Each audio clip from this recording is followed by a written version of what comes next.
Now see general entries, सी बेटा general entries of, क्योंकि इस क्वेश्चन में आपको देखो क्या पूछा हुआ है, इन दिस क्वेश्चन नंबर 40 इन्होंने कहा है कि partner you are required to prepare general entries.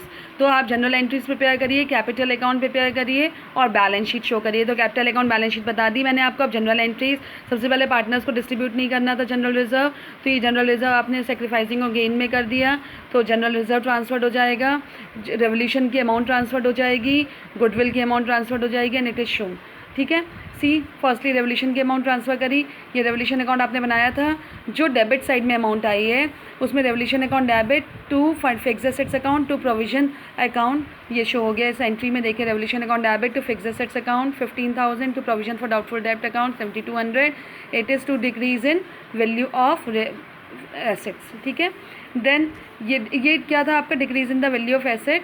और अब आपका जो था ये बाई साइड वाला रेवोल्यूशन अकाउंट की ट्रीटमेंट शो कर दिया, इंक्रीज इन एसेट, यहाँ पे आपका अमाउंट आइटम को डेबिट कर दीजिए, stock account debit, creditors account debit to revolution account, इसको शो कर दिया, stock account debit, sundry creditors account debit to revolution account 53,700। Now see profit on revolution transferred हो गया पार्टनर्स कैपिटल अकाउंट में, profit on revolution account debit 31,500 और 18,000 और 13,500, ये partners के अकाउंट में क्रेडिट हुआ था, ये एंट्री आ गई इसकी। Revolution account debit 31,500 to X capital account 18,000 to Y's capital account 13,500, profit on revolution transfer. और ये गुडविल का ट्रीटमेंट आ गया, X capital account debit to Y's capital account, this is, ये आपका किसका ट्रीटमेंट आ गया, रिजर्व का ट्रीटमेंट आ गया 4,000 एंड 4,000। ठीक है बेटा, तो आपने पहले उसको अकाउंट बनाया, क्योंकि बिना अकाउंट के आप एंट्रीज कर ही नहीं सकते। लेकिन रेवोल्यूशन अकाउंट आपका क्या है उसमें, that is in working note, और एंट्रीज आपको मेन है। लेकिन एंट्रीज में आपको कैसे पता चलेगा वैल्यूज़ इंक्रीज या डिक्रीज हुई, इसके लिए हमें रेवोल्यूशन अकाउंट बना करके उसकी वैल्यूज़ को एंट्रीज में पोस्ट कर दिया।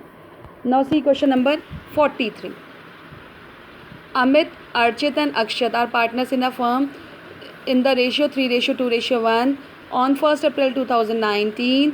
They decided to share the profit in future in the ratio 7:5:4. On this date, general reserve is 38,000 and profit on revaluation of assets and liabilities are 34,000. It was decided that adjustment should be made without altering figures in balance sheet. Make adjustment by one single general entry. बेटा ये वो second treatment है, जब आपका ये वो first treatment है, when partner do not want to disturb any revised value in the books of the firm, do not want to disturb any alteration or do not want to disturb any figure in balance sheet, तो उस case में general reserve और profit on revaluation will be distributed and sacrificing and gain among the partners, और वो एक single general entry में पास हो जाएगा। सीधा सोल्यूशन बेटा, general reserve 38,000, profit on revaluation 34,000, 72,000। बेटा ये क्वेश्चन में मेंशन होगा, अगर क्वेश्चन में नहीं लिखा है इट मीन्स वो लेके जा रहे हैं। उस केस में जनरल रिजर्व ओल्ड रेशियो में डिवाइड होगा, प्रॉफिट ऑन रेवोल्यूशन भी ओल्ड रेशियो में डिवाइड होगा among the partners capital account. लेकिन अगर नहीं डिस्ट्रीब्यूट कर रहे हैं तो सेक्रीफाइसिंग एंड गेन निकाल कर उसमें डिस्ट्रीब्यूट कर देंगे। General reserve 38,000, profit on revaluation 34,000, total is 72,000। Partners do not want to alter figures in balance sheet. Amit, Archit, Akshat, old ratio 3:2:1, new ratio 7:5:4।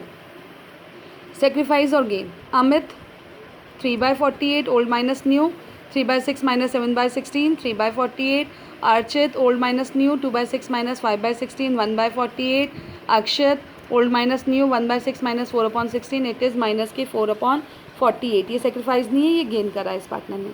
ठीक है बेटा, now see Amit sacrifice 72,000 into 3/48, 4,500.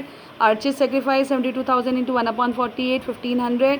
And Akshat gain 72,000 into -4/48, that is 6,000 debit हो गया।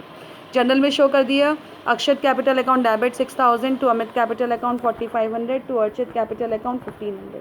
Adjustment for general reserve and आपका adjustment किस किसका करा है इसमें, adjustment for general reserve and profit on revolution account, ये एडजस्टमेंट हो गया और ये एडजस्टमेंट आपने शो कर दिया बुक्स में।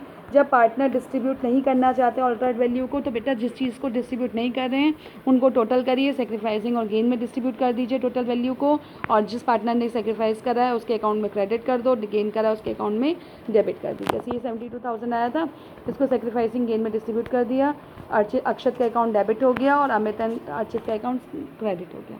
बेटा now your chapter 3 has been completed. This is the last lecture of chapter 3 ये सारे क्वेश्चंस कंप्लीट हो गए हैं बेटा. Do the questions in your copies properly. You are getting sufficient time to complete your work. Task को complete करते चलो बेटा हाथ के हाथ, नहीं तो आपके पास क्या होगा, आगे चल के प्रॉब्लम हो जाएगी. 2 chapters has been completed, chapter 2 and chapter 3 fundamentals, और आपका ये इसके 2 चैप्टर कंप्लीट हो चुके हैं.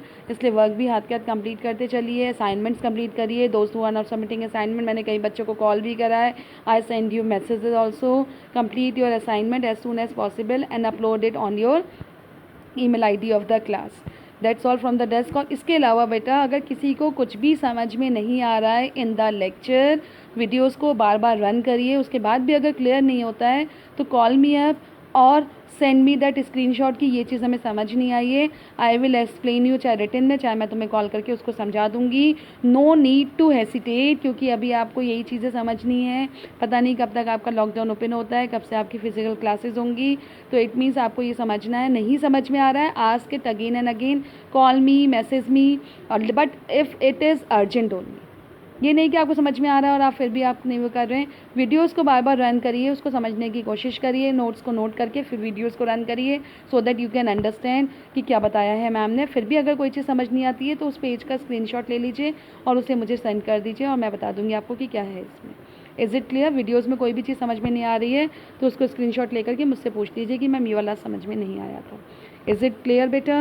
Have a nice day. Complete your work, send your assignment as soon as possible.